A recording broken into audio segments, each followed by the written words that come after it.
Guys, this is Houston Sports Talk back into the video today, and today the Oklahoma City Thunder have crushed the Minnesota Timberwolves 124-94. Amazing win for the Thunder to head to the NBA Finals for the first time since 2012. On the anniversary of the game where the Thunder lost a Game 6 at home against the Golden State Warriors. I remember them bringing that up on ESPN before the start of this game. This was an amazing win for the Thunder. Before I get into what the Thunder did tonight, I want to say this for the Minnesota Timberwolves. It's the second straight year for them where they've lost in 5 games in the Western Conference Finals. But not only that, but the second straight year in Game 5 in the Western Conference Finals, they get absolutely murdered. It happened against Dallas last year. Honestly, it might have been the blowout for Dallas. Might have been, I think Dallas beat them worse than OKC did tonight, and that sounds crazy to say because OKC won by 30. Before I get into stats of this game, talk about this game, here's a crazy stat I just want to mention. This is Oklahoma City's 4th time in the playoffs having a win by 30 or more points. Now, here's the crazy thing about that. With that 4th win, the Thunder now have the same amount of 30-point wins in this postseason as they have the same amount of 30-point wins in this postseason as the last 4 NBA champions do. And that's 4. That is unbelievable. And the Thunder haven't even played in the NBA Finals yet. Look, I'm not trying to, absolutely, some people might think, oh, he's hyping up the Thunder. I'm just reading a stat that I think is pretty incredible. You look at the Celtics last year. Great team. The Celtics were a great team. Nobody took the Celtics to a Game 6 last year, yet alone a Game 7. This Thunder team actually took to a Game 7. I don't know if I'd put the Thunder. This Thunder team's great, but look what the Celtics did last year. I mean, but they only had one 30-point win in the playoffs. It was in the first round against the Heat. You look at the year before. The Nuggets, that 2022-23 team was a great team, but they still did not have the game in that postseason where they won by 30 or more.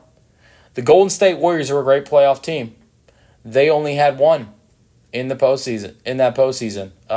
They had a great playoff run, but only had one. The only team in the last 4 champions that has had multiple was the Milwaukee Bucks. The Milwaukee Bucks had 2 in their 2020-21 championship. And that's how you get to 4. So 4 30-point wins for the last 4 champions in their playoff runs. And the potential next champion already has 4 on the way to the NBA Finals. I don't know if they'll get another. I look at the Pacers, the team they're most likely to play, and that's a really hard matchup. I look at the Pacers, it's a hard team to crush. I mean, you might be able to get a 20-point win possibly, but it's gonna be hard. It's gonna be a more competitive series of what they've seen against Minnesota, in my opinion. It might be stuck at 4 if they're gonna get one in Indianapolis. Against Indianapolis, it's gonna be 1. It's not gonna be multiple. But it's just been pretty incredible how they've been able to dominate like this at times, getting 4 30-point wins in this postseason, to the point where it's as much as the last 4 champions. But, so let's get into some stats. So, for the Thunder, Shai Gilgeous-Alexander was amazing tonight, even though he only played 34 minutes. He had, that might be his regular minutes in the regular season, but he's been way higher in the postseason. 34 minutes. 14 for 25 from the floor, 2 for 4 from 3, 8 assists, 7 rebounds. If he would have played his normal playoff minutes because of it being a blowout, he probably has a triple-double tonight. 22 for Chet and 7 rebounds, even though he had 30 minutes, 19 points, 8 rebounds, and 5 assists for Jalen Williams. Hartenstein had 8 and 5. Lou Dort had 12 points.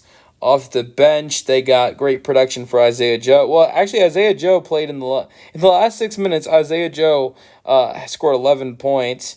That was garbage time, but Isaiah Joe did not miss a shot. Was 3 for 3 from 3. But who they got. Here's who they got. Some good production from in the real minutes. Well, there weren't a lot of real minutes in this ball game. It was 26-9 at the end of the first quarter. To me, it felt a lot like it felt like what it felt like. It felt like a lot like the game 3 of this series. But I think Minnesota. I'll say Minnesota to me showed a lot more life in the second half than OKC did in that game 3. That to me that doesn't really mean anything. But you saw Minnesota have a really good third quarter and got back in the game a little bit. I think the lead went from like 38 to 23 or something like that. Obviously, OKC got that lead back up again. But I think it had similar vibes to Game 3 when OKC got blown out. But I think Minnesota showed a lot more life in that third quarter compared to OKC did. But Alex Caruso played 24 minutes, 8 points, amazing 4 steals, 3 assists, 3 rebounds. You also had a total of 5 points, 3 assists, and 2 blocks for Kassan Wallace, 2 for 6, 1 for 3 from 3. And that was really it. I mean, those were really the only guys that got, key minutes in the game. Aaron Wiggins had 8 minutes, 2 rebounds, 1 assist. Outside of that, there wasn't a lot of scoring off the bench. I mean, I went over Kassan Wallace and Caruso and Joe. There was only 5 other points off the bench for OKC, 3 for Usman Dang and 2 for AJ Mitchell. For Minnesota, Julius Randle, he talked about stepping up in this game tonight and playing better, and I believe he did. 24 points, 5 rebounds, 3 assists, 8 for 14. But it was some other guys that didn't show up. Here's a problem. It was the last game was Julius Randle and Anthony Edwards struggling, and I think Anthony Edwards struggled again tonight, 7 for 18, 1 for 7 from 3. But it was the other guys like Rudy Gobert and Jaden McDaniels and Dante DiVincenzo and Nickeil Alexander-Walker playing so well. Well, some of those guys that played so great in the last game, where it was a closer game, 2-point loss, played so bad in this game tonight. With Jaden McDaniels, he shot 2 for 13. He was a key part with 22 points in the last game. Nickeil Alexander-Walker, I believe, was like 23 points, something like that. He had in the last game. Maybe it was 25. He shot 0 for 8, 3 assists, 2 rebounds. He was really bad as well. So you look at those two guys. And those were 2 guys that were amazing for you the last game. They did not step up like they did the last game. You can look at a guy like Dante DiVincenzo. Did he shoot the ball enough? In my opinion, no. He shot 2 for 4, but he didn't play nearly as good as he did in the last game. So they need Naz Reid. I thought played pretty well compared to the last game. 11 points, 5 rebounds. So he kept it at a similar level.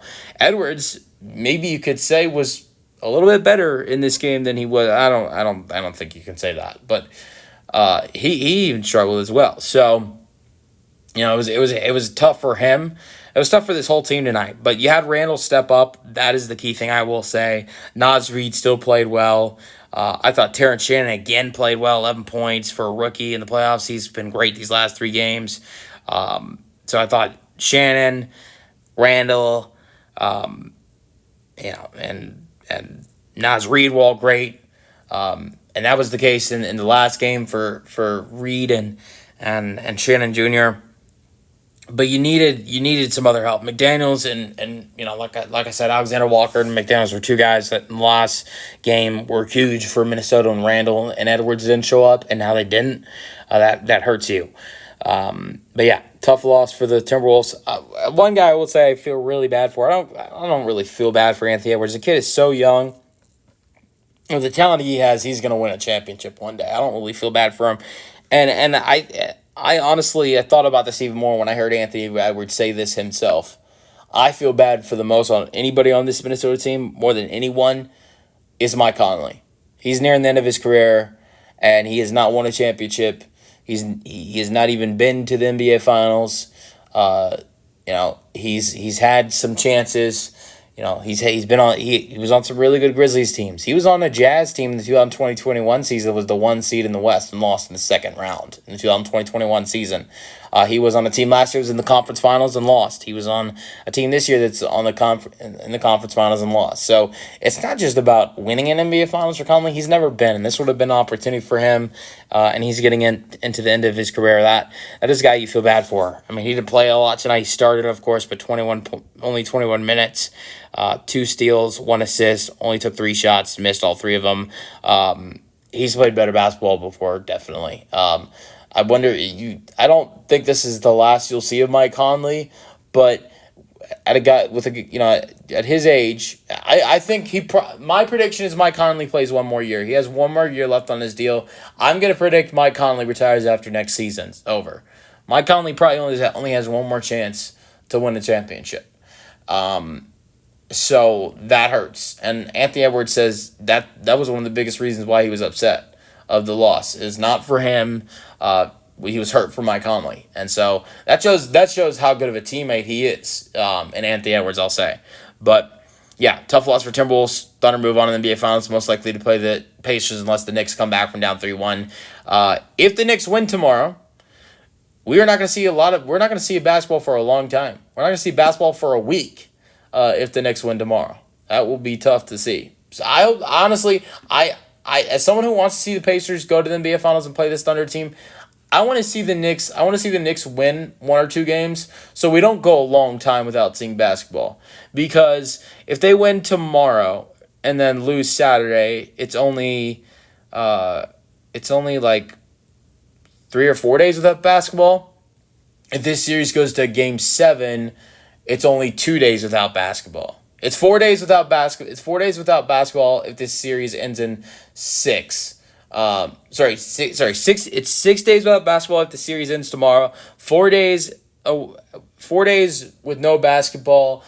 If the series ends in 6, and if the series ends at 7, only 2 days with no basketball. So I'm hoping for a 7-game series, although I think that's unlikely. Let me know your thoughts on this game in the comment section, and peace out.